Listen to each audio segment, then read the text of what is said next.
जय श्री हरि। अब हम श्रीमद् भागवत महापुराण के दशम स्कंध के पूर्वार्ध के 48वें अध्याय में श्लोक संख्या 11 से श्रवण करते हैं। पिछले भाग में हमने कुब्जा का चरित्र सुना था, श्लोक संख्या 10 तक श्रवण किया था। अब इस श्लोक संख्या 11 से आगे सुनते हुए हम इन प्रश्नों के उत्तर प्राप्त कर सकते हैं, जिनमें सबसे महत्वपूर्ण प्रश्न है कि श्री सुखदेव जी कुब्जा के बारे में क्या कहते हैं, भगवान से क्या मांगना चाहिए, गाय या गोबर। कुब्जा चरित्र से सीख ये एक महत्वपूर्ण प्रश्न है। भगवान श्री कृष्ण बलराम जी और उद्धव जी के साथ अक्रूर जी के घर क्यों गए थे, अक्रूर जी द्वारा भगवान श्री कृष्ण और बलराम जी की कैसे पूजा की गई, अक्रूर जी द्वारा भगवान श्री कृष्ण का यशोगान स्तुति की गई, वो भी हम जानेंगे। अक्रूर जी द्वारा भगवान श्री कृष्ण से भौतिक स्नेह से विरक्ति की प्रार्थना, ये भी हम जानेंगे, क्या प्रार्थना की गई। भगवान श्री कृष्ण द्वारा अक्रूर जी जैसे संतों की बड़ाई या प्रशंसा में क्या कहा गया, ये महत्वपूर्ण प्रश्न है। भगवान श्री कृष्ण ने अक्रूर जी को क्या आज्ञा दी। तो आइए इन सब प्रश्नों के उत्तर जानने के लिए आज के इस दशम स्कंद के पूर्वार्ध के 48वें अध्याय के दूसरे भाग में श्लोक संख्या 11 से सुनते हुए प्राप्त करते हैं। जय श्री हरि। नारायणं नमस्कृत्य नरं चैव नरोत्तमं देवीं सरस्वतीं व्यासं ततो जयमुदीरयेत्।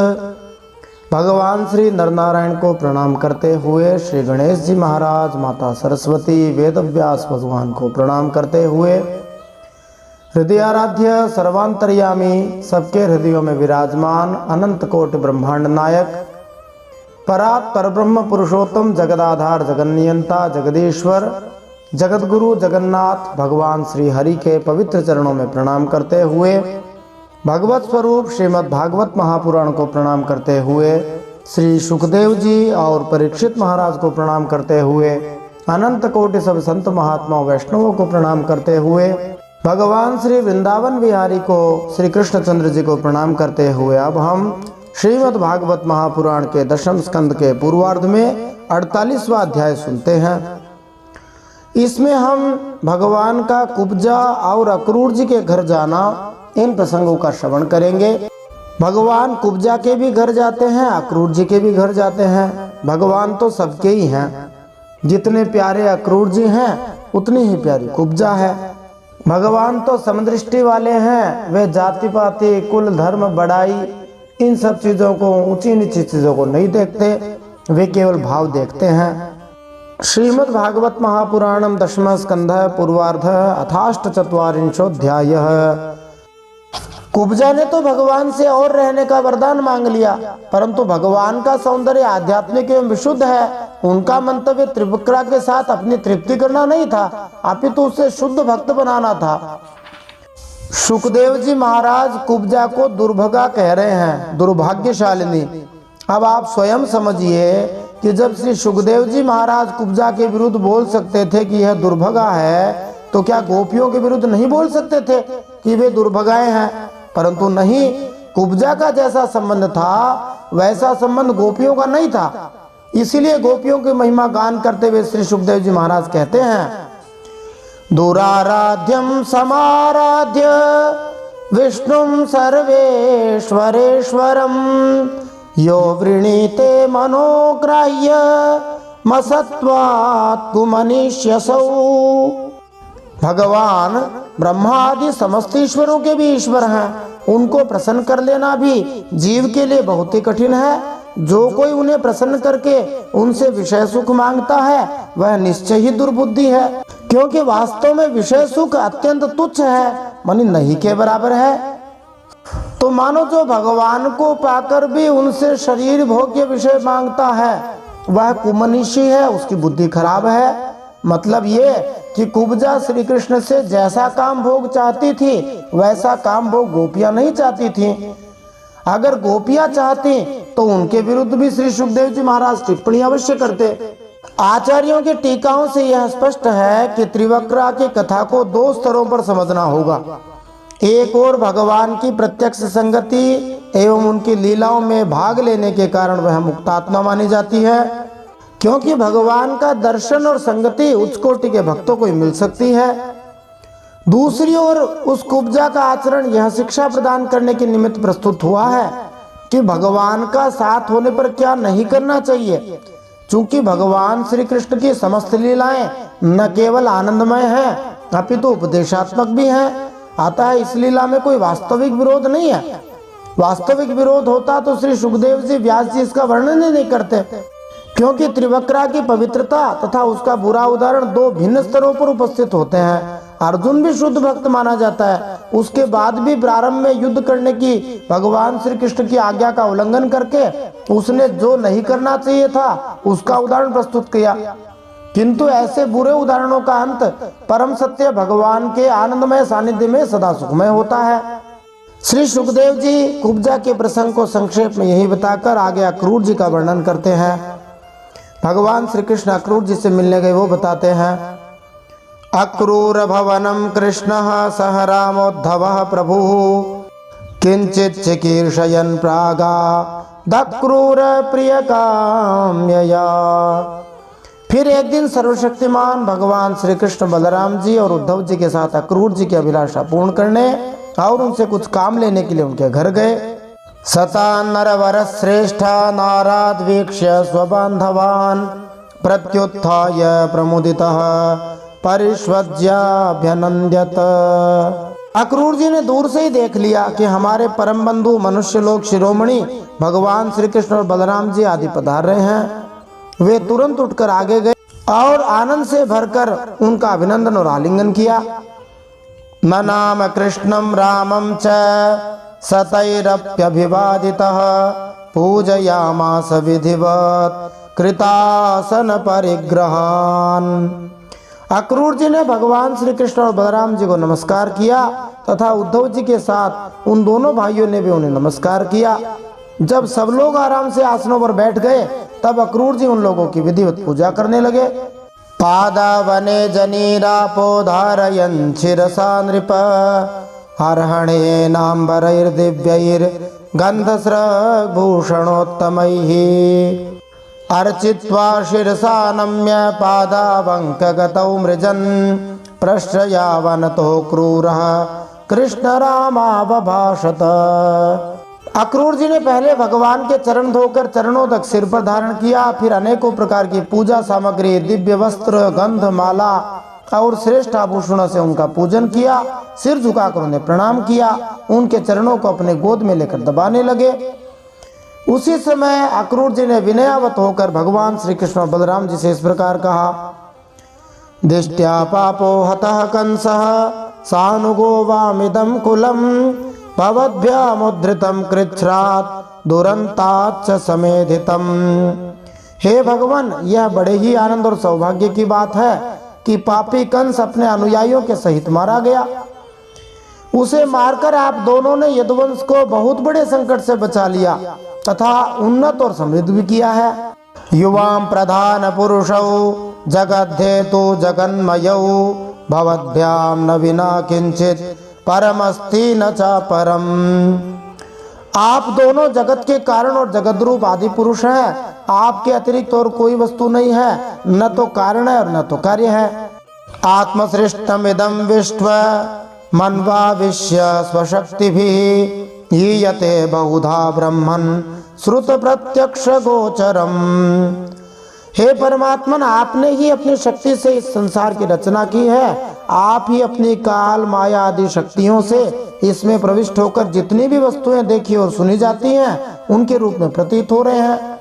इस श्लोक में श्रुत प्रत्यक्ष गोचरम तथा आत्मसृष्टमिदं विश्वम में नपुंसक लिंग का जो व्याकरणिक साम्य है उससे सूचित होता है कि भगवान अपनी शक्तियों द्वारा अपनी सृष्टि में प्रविष्ट होकर ब्रह्मांड के अंदर अपने आप को ज्ञेय बनाते हैं कि हमें कोई जान जाए। श्रीमद् भागवतम में तथा अन्य प्रामाणिक वैदिक साहित्य में हमें भगवान के प्रायः संपूर्ण विवरण मिलते हैं, जिनमें अन्य समस्त वस्तुओं से उनकी श्रेष्ठता तथा उनसे अभिन्नता देखी जाती है।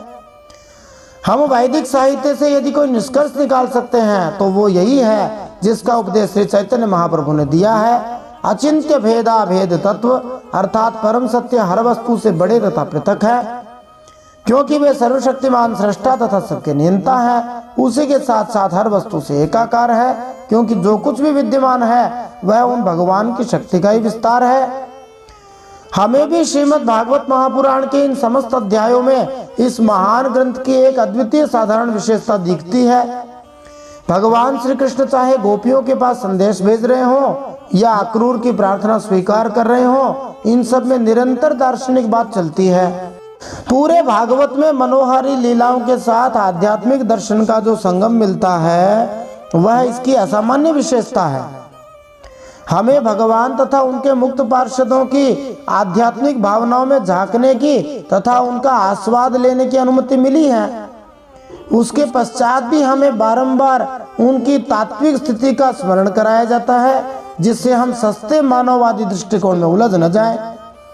अतः इस ग्रंथ की प्रकृति के अनुसार ही अक्रूर प्रसन्नतावश भगवान की संक्षिप्त रूप में दार्शनिक स्तुति प्रस्तुत करते हैं। उपजाति छंदों में कहते हैं, यथा हि भूतेषु चराचरेषु मय्यादयो योनिषु भान्ति नाना एवं भवान् केवल आत्मयोनि स्वात्मात्मतंत्रो बहुधा विभाति।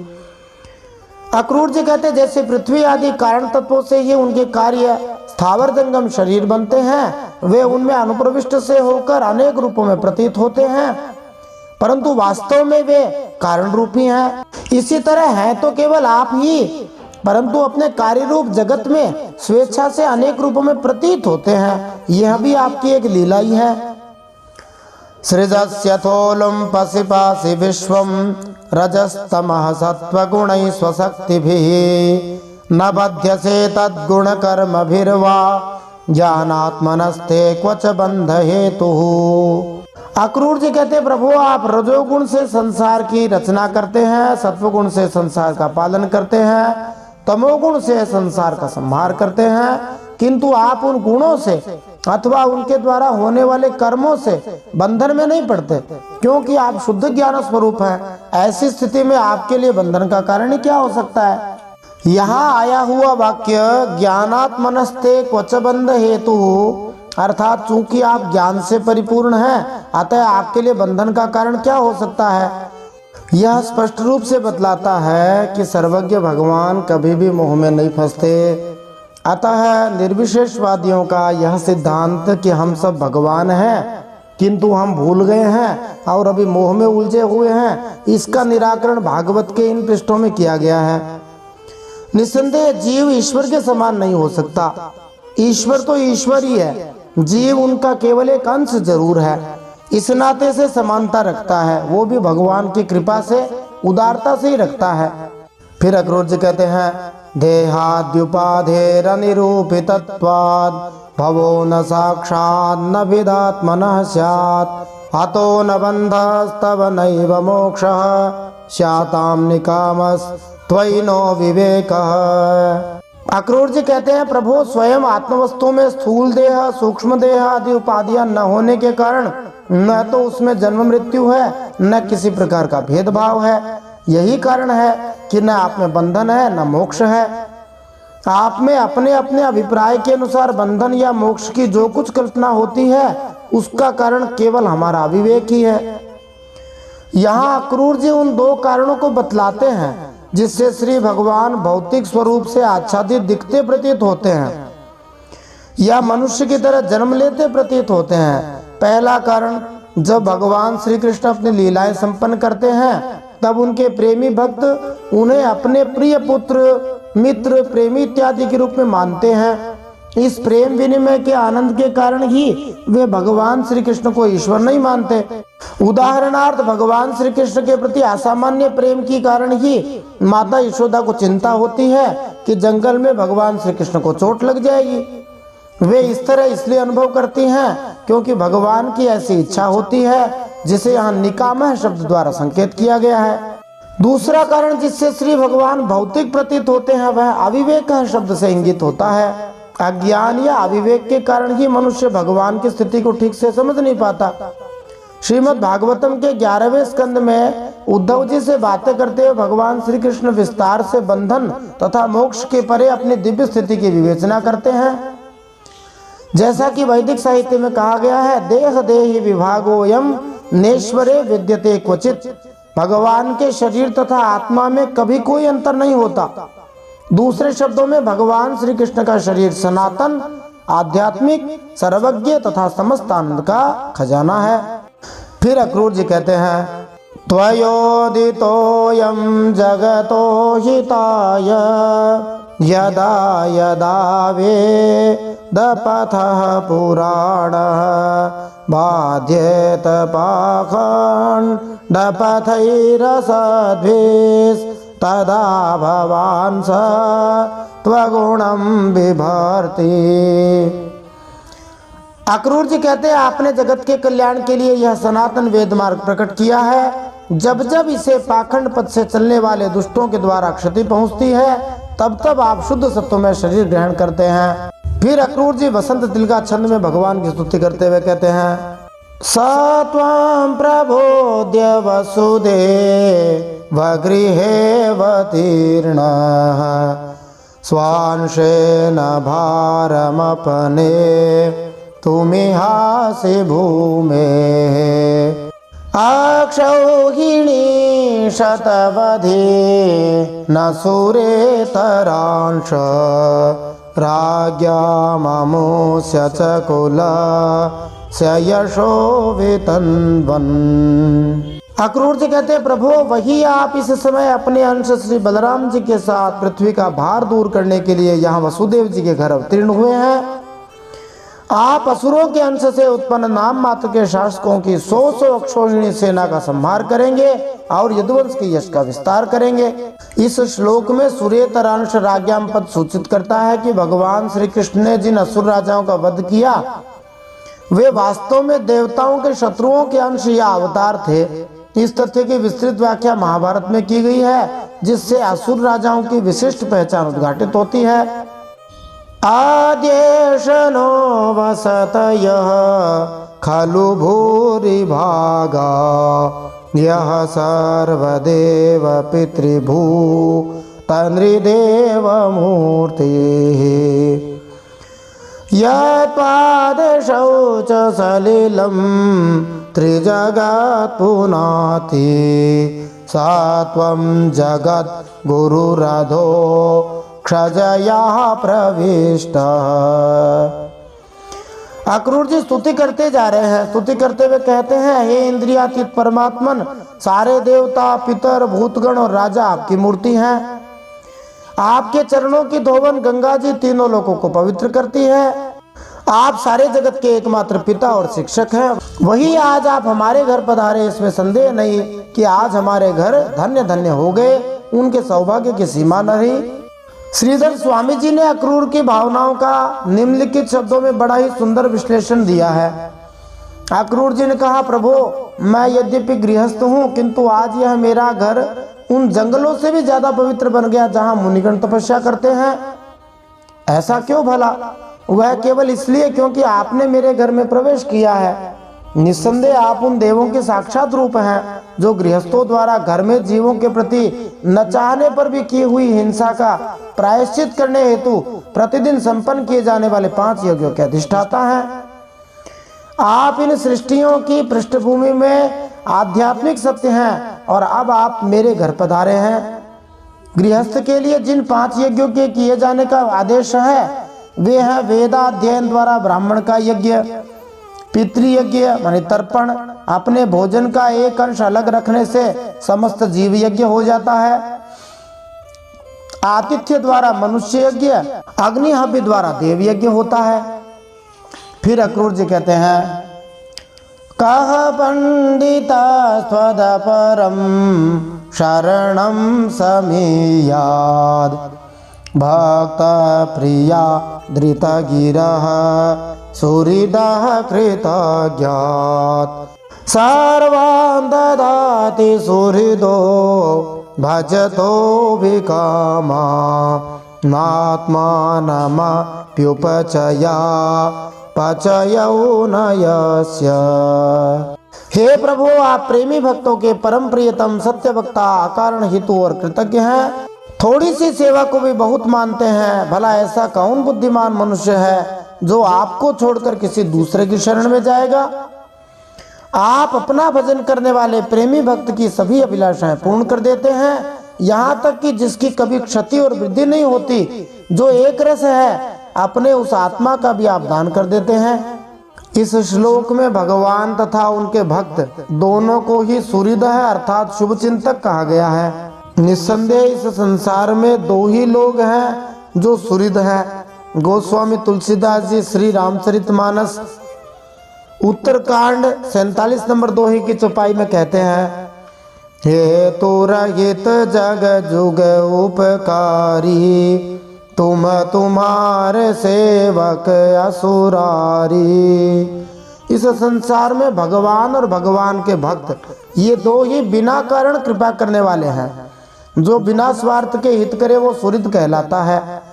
श्री भगवान अपने भक्त के शुभ चिंतक हैं और भक्त भी श्री भगवान के लिए समस्त सुख की प्रेम पूर्वक कामना करता है। इस जगत में भी अत्यधिक प्रेम से यदा कदा अनावश्यक चिंता उत्पन्न होती है। उदाहरणार्थ हम प्रायः देखते हैं कि माता द्वारा अपनी बड़ी संतान के प्रति यह चिंता रहती है कि वह वास्तव में किसी आपत्ति में होगा। ये न्याय संगत नहीं है। प्रौढ़ संतान, बड़ी संतान धनी, दक्ष तथा स्वस्थ हो तो भी माता की प्रेममय चिंता बनी ही रहती है। इसी प्रकार शुद्ध भक्त भगवान श्री कृष्ण के प्रति सदैव प्रेममय चिंता का अनुभव करता है, जैसा कि माता यशोदा के उदाहरण से स्पष्ट है, जो भगवान श्री कृष्ण के प्रति अपने सुंदर पुत्र के रूप में ही चिंतित रहती है। भगवान श्री कृष्ण ने अक्रूर जी से वादा किया था कि कंस का वध करने के बाद उनके घर आएंगे और भगवान वही वचन निभाने के लिए आए थे। अक्रूर जी से जानते हैं, इसीलिए श्री भगवान की महिमा का गायन रित गिरह अर्थात वचन के प्रति सच्चा कहकर कर रहे हैं। आप अपने वचन के पक्के हो। भक्त द्वारा भगवान की जो भी थोड़ी सी पूजा की जाती है उसके लिए श्री भगवान उसके कृतज्ञ रहते हैं। भक्त भले ही भूल जाए किंतु श्री भगवान उसे नहीं भूलते। ये बड़ी विशेष बात है। फिर अक्रूर जी कहते हैं, स्तुति का उपसंहार करते हुए, दिष्ट्या जनार्दन भवानिह नः प्रतीतो योगेश्वरैरपि दुरा पगति सुरेशैः छिन्द्याशुनः सुतकलत्रधनाप्तगेह देहादिमोहरशनां भवदीयमायाम्।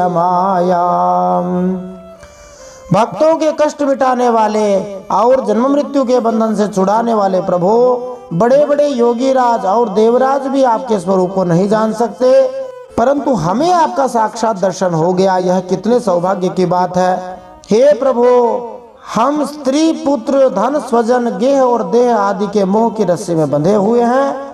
अवश्य ही यह आपकी माया का खेल है। आप कृपा करके इस गाढ़े बंधन को शीघ्र काट दीजिए। श्री शुक उवाच इत्यर्चितः संस्तुतश्च भक्तेन भगवान् हरिः अक्रूरं सस्मितं प्राह गीर्भिः सम्मोहयन्निव।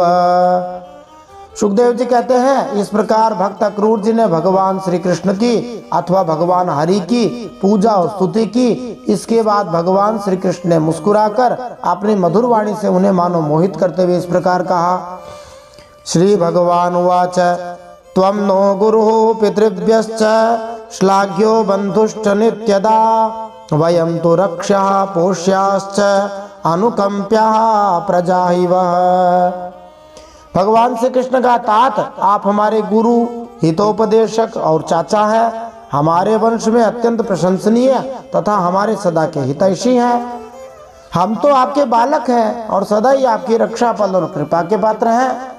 भवद्विधा महाभागा निषेव्या अर्हसत्तमाः श्रेयस्कामैर्नृभिर्नित्यं देवाः स्वार्था न साधवः। अपना परम कल्याण चाहने वाले मनुष्यों को आप जैसे परम पूजनीय और महाभाग्यवान संतों की सदा सेवा करनी चाहिए। आप जैसे संत देवताओं से भी बढ़कर हैं, क्योंकि देवताओं में तो स्वार्थ रहता है परंतु संतों में नहीं रहता है। देवतागण भले ही भौतिक लाभ प्रदान कर दे, किंतु भगवान के साधु भक्तों में जीवन की वास्तविक सिद्धि हरि भक्ति प्रदान करने की शक्ति होती है। इस तरह भगवान श्री कृष्ण द्वारा अपने चाचा अक्रूर के प्रति अपनाए हुए आदर भाव की पुष्टि होती है। फिर भगवान एक विशेष बात कहते हैं, न यम मया नितीर्थानि न देवा मृच्छिला मया ते पुनन्त्युरुकालेन दर्शनादेव साधवः। भगवान संतों की महत्ता को बताते हुए कहते हैं, केवल जल के तीर्थ माने नदी सरोवर आदि ही तीर्थ नहीं है, केवल मृत्तिका और शिला आदि की बनी हुई मूर्तियां ही देवता नहीं है, क्योंकि उनकी तो बहुत दिनों तक श्रद्धा से सेवा की जाए तब वे पवित्र करते हैं, परंतु संत महात्मा तो अपने दर्शन मात्र से पवित्र कर देते हैं। वास्तव में संसार में भगवान और संत ही हैं जो मनुष्य का निस्वार्थ भाव से कल्याण करते हैं और चाहते हैं। मानस में तो कहा गया है, रामचरितमानस उत्तरकांड, हेतु रहित जग जुग उपकारी तुम तुम्हारे सेवक असुरारी सभवान सुहृदाम वैनः श्रेयान् श्रेयश्चिकीर्षया जिज्ञासार्थम पांडवानां गच्छस्व त्वं गजाभयम्। संत महिमा बताते हुए भगवान ने अक्रूर जी से कहा, चाचा जी आप हमारे हितैषी हैं, आप सुहृदों में सर्वश्रेष्ठ हैं, इसलिए आप पांडवों का हित करने के लिए तथा उनका कुशल मंगल जानने के लिए हस्तिनापुर जाइए। संस्कृत में आज्ञार्थक जाओ शब्द गच्छस्व या गच्छ से अभिव्यक्त किया जा सकता है। गच्छस्व में जो स्व लगा है वह संबोधन कारक का द्योतक है और अपनत्व का सूचक है। यह भगवान श्री कृष्ण तथा उनके चाचा अक्रूर के घनिष्ठ संबंध के लिए प्रयुक्त है। क्यों जाइए? पितर्युपरते बालाः सहमात्रा सुदुःखिताः आनीताः स्वपुरं राज्ञा वसंत इति शुश्रुम।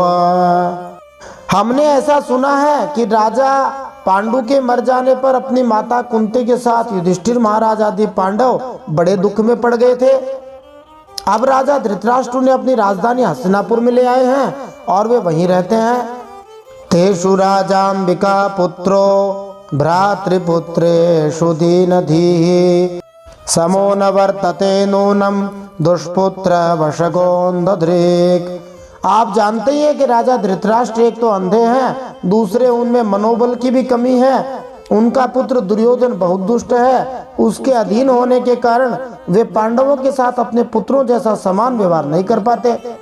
गच्छ जानीहि तद्वृत्त मधुना साध्वसाधुवा विज्ञाय तद्विधास्यामो यथा शं सुहृदां भवेत। इसलिए आप वहां जाइए और मालूम कीजिए कि उनकी स्थिति अच्छी है या बुरी। आपके द्वारा उनका समाचार जानकर मैं ऐसा उपाय करूंगा जिससे उन सुहृदों को सुख मिले। इस अध्याय का अंतिम श्लोक, इत्यक्रूरम समादिश्य भगवान हरिरीश्वरः संकर्षणोद्धवाभ्याम वै ततः स्वभवनम ययौ। सर्वशक्तिमान भगवान श्री कृष्ण अथवा श्री हरि अक्रूर जी को इस प्रकार आदेश देकर बलराम जी और उद्धव जी के साथ वहां से अपने घर लौट आए। बोलिए श्रीमद् भागवत महापुराण की जय, परम सत्य श्री हरि की जय। इति श्रीमद् भागवते महापुराणे पारमहंस्यां संहितायां दशमस्कन्धे पूर्वार्धे अष्टचत्वारिंशोऽध्यायः श्रीमन्नारायणार्पणमस्तु। इस प्रकार श्रीमद् भागवत महापुराण परमहंसों की संहिता दशम स्कंद पूर्वार्ध में 48वां अध्याय भगवान श्री नारायण के चरणों में समर्पित हो।